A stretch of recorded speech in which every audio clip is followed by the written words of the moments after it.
Hola, ¿qué tal? Espero que estés bien. Bienvenido a una cápsula más de tu Universidad UNT, México. Seguimos con la materia de principios constitucionales y fundamentos del derecho penal económico y pues vamos a continuar con lo que viene siendo la siguiente unidad en esta cápsula. Comenzamos.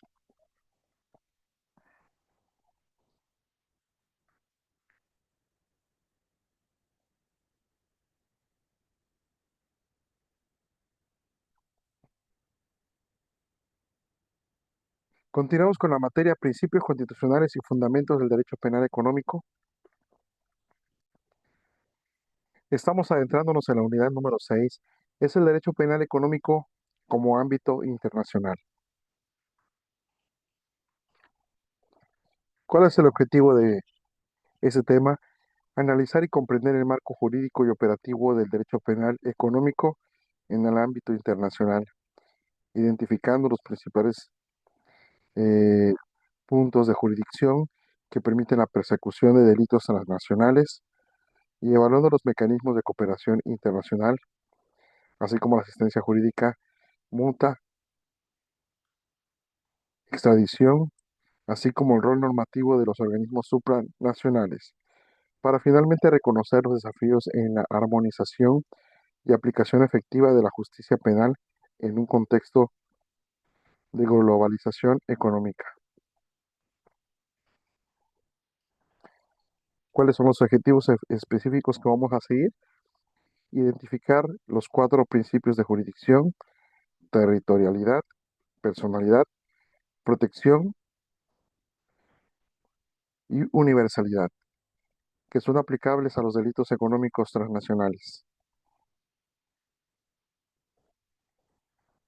Vamos a evaluar la eficacia de los principales instrumentos de cooperación internacionales: GAFI, UNCAC, tratados de extradición, en la lucha contra el blanqueo y la corrupción.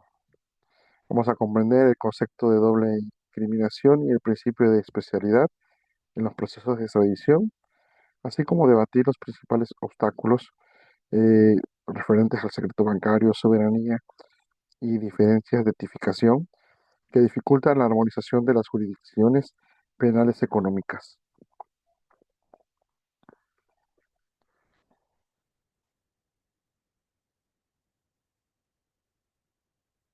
Ok, empezamos con el punto 6.1, es el alcance de la jurisdicción internacional. El principal desafío en el derecho penal económico es determinar qué país tiene la autoridad legal para juzgar un delito. Cuando las acciones criminales, los autores y los efectos se extienden por varias naciones, los estados se basan en un conjunto de principios para reclamar o ejercer su jurisdicción. No sé si ustedes han escuchado de los últimos acontecimientos que han pasado, donde a veces eh, una persona mexicana que se dedica al crimen organizado es boletinado por alguna, algún gobierno extranjero, el cual pone hasta precio por su paradero. Cuando esa persona cae, esas personas lo reclaman, pero resulta que también en el país donde es arrestado hay leyes. En el caso de muy sonado del Chapo Guzmán, cuando él fue, eh, cuando él fue agarrado, cuando él fue capturado, hubo un dilema, el cual estaba en que Estados Unidos lo quería llevar a su país para enjuiciarlo. Sin embargo, hay un proceso, hay un proceso jurídico que se tiene que llevar también en el país donde fue arrestado, ya que en el caso de México no es una selva donde se puedan agarrar y entrar nada más porque sí, sino hay una reglamentación que se tiene que llevar y hubo un proceso de extradición para este individuo.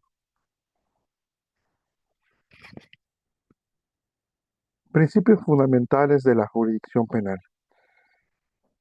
Como punto número uno está el principio de territorialidad. Este concepto es un estado cuando tiene una jurisdicción sobre todo delito cometido dentro de sus fronteras. En el ámbito económico, este principio es fundamental, pero su aplicación se vuelve compleja debido a la naturaleza digital de los delitos. Ampliación. La jurisdicción se extiende no solo al lugar donde se inicia la conducta criminal, el envío de un correo electrónico fraudulento, por ejemplo, que cruza fronteras, sino también donde se produce el resultado, la transferencia bancaria ilícita o el perjuicio patrimonial. Por eso es que en este caso, cuando hay eh, lavado de dinero que se saca al extranjero, un correo electrónico fraudulento o inclusive la exportación ilegal de armas o drogas, eh, el delito es perseguido en ambas direcciones y en ambos territorios. Tenemos un caso práctico, blanqueo de capitales, mejor conocido como lavado de dinero. Si el dinero ilícito se genera en el país A, se transfiere por cuentas en el país B y se invierte en activos en el país C. Los tres países pueden aplicar la territorialidad y por ende reclamar la jurisdicción. Esto puede llevar a un conflicto de jurisdicciones si dos o más países intentan juzgar el mismo hecho. ¿Qué pasa entonces con este asunto del chapuzman? Es un ejemplo claro y preciso para esto. Cometieron los delitos trayendo droga de otros países, la cual exportaron, invirtieron el dinero también en otros lados, así que en este caso hubo un asunto de un conflicto de jurisdicciones, ya que ellos lo reclamaban, pero quien lo capturó también quería enjuiciarlo. 2. Principio de personalidad activa y pasiva. Este principio se centra en la nacionalidad de las personas involucradas, independientemente de donde ocurrió el delito.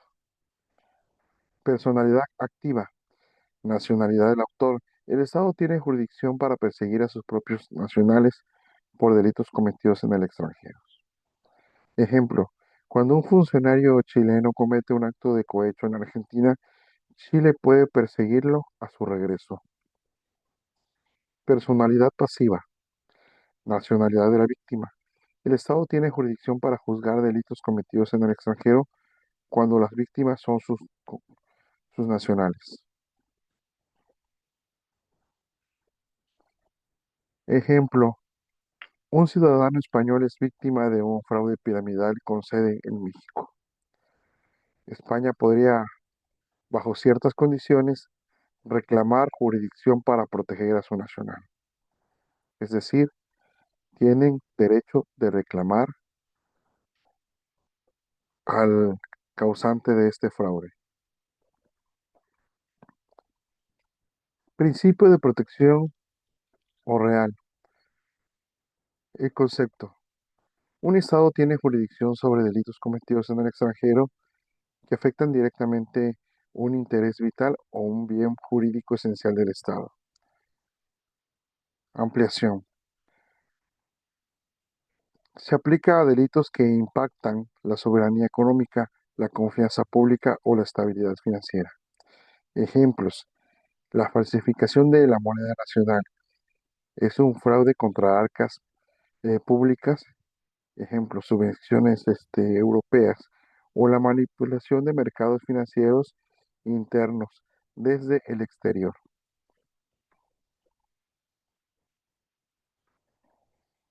Principio de universalidad.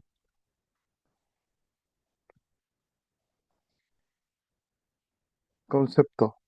Un Estado puede juzgar a cualquier persona, independientemente de su nacionalidad o del lugar del delito, por crímenes considerados tan graves que ofenden a la comunidad internacional en su conjunto. Aplicación del derecho penal económico. Aunque históricamente reservado para crímenes de guerra o genocidio, se aplica a ciertos delitos económicos de gran impacto global y regulados por convenciones internacionales como lavado de dinero asociado a la delincuencia organizada y al terrorismo, la corrupción transnacional, que es el cohecho del funcionario extranjero, y este es por la Convención de la OECD. Respecto aquí al cohecho de funcionarios, es muy común cuando sacan el dinero y lo llevan a paraísos fiscales en otras naciones. El desafío de la extraterritorialidad y el delito cibernético. El derecho penal económico actual debe lidiar constantemente con extraterritorialidad debido a que los delitos se cometen a través de Internet o mediante estructuras corporativas globales. Delitos de efecto. Las jurisdicciones modernas adoptan la teoría del delito por efecto o ubicuidad.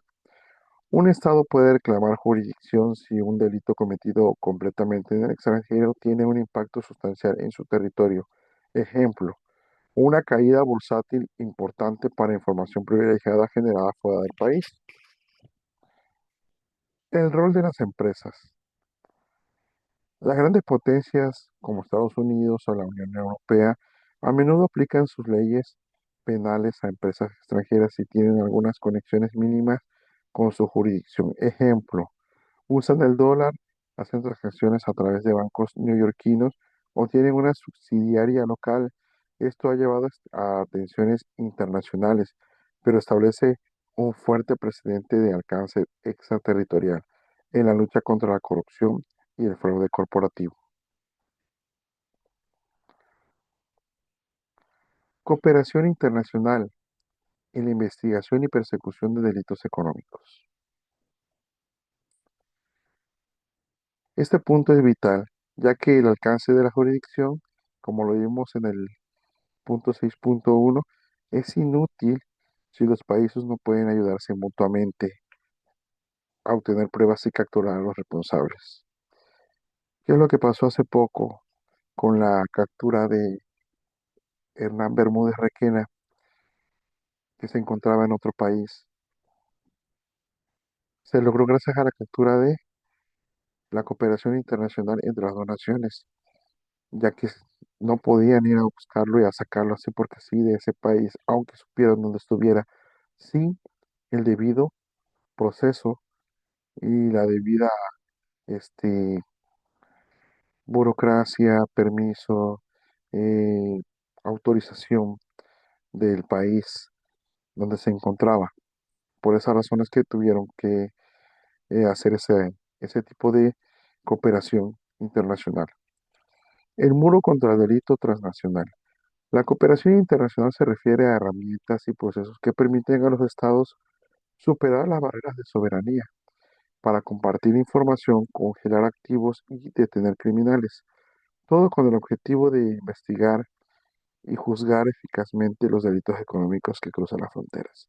Es lo que estábamos platicando hace un momento. Eh, Se tiene que cooperar entre ellos para que puedan poder agarrar a una persona, sobre todo cuando es muy ágil y se está moviendo constantemente entre países. Asistencia jurídica mutua. La asistencia jurídica mutua es el mecanismo más común para la cooperación judicial en la fase de investigación. Permite a un país, el Estado requiriente, solicitar a otro, el Estado requerido, que realice actos procesales en su territorio que son imposibles de realizar desde fuera. Por ejemplo, nosotros sabemos que una persona que huyó de México por un fraude fiscal está disfrutando en Belice, en Estados Unidos, en Europa. Entonces, se tiene que aplicar ahí una cooperación y sobre todo solicitarle al país donde se encuentra que nos ayuden a capturar a esa persona y a enjuiciarla.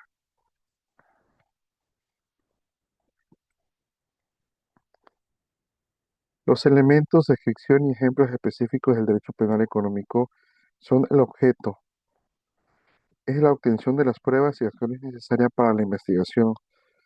Un ejemplo es congelación preventiva de cuentas bancarias, rastreo de dinero, registro de oficinas corporativas o toma de declaraciones a testigos sospechosos.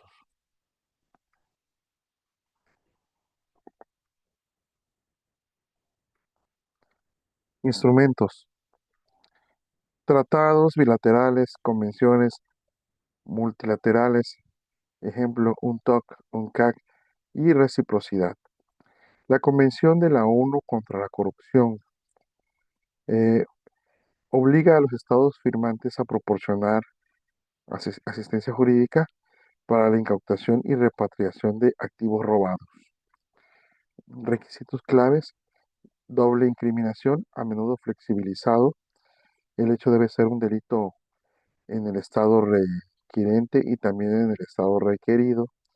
Si el país A solicita asistencia jurídica por uso de información privilegiada y el país B no tiene ese delito tipificado, la cooperación podría ser denegada, aunque las convenciones modernas buscan minimizar ese obstáculo. Es decir, se tiene que tener en cuenta que ese delito también es castigado en ese país o que está tipificado.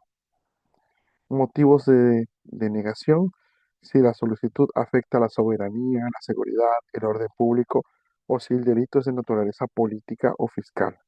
Aunque esto último ha sido disminuyendo gracias a las convenciones que están homologando los procesos y los estados y estatutos para que esos eh, puedan ser aplicables entre naciones. El estado requerido deniega la información bancaria si cree que el objetivo es perseguir opositores políticos. Esto es para preservar el orden en que ya tiene. No pueden agarrar y organizar una búsqueda eh, o crear el pánico si en su nación, si este afecta el orden público.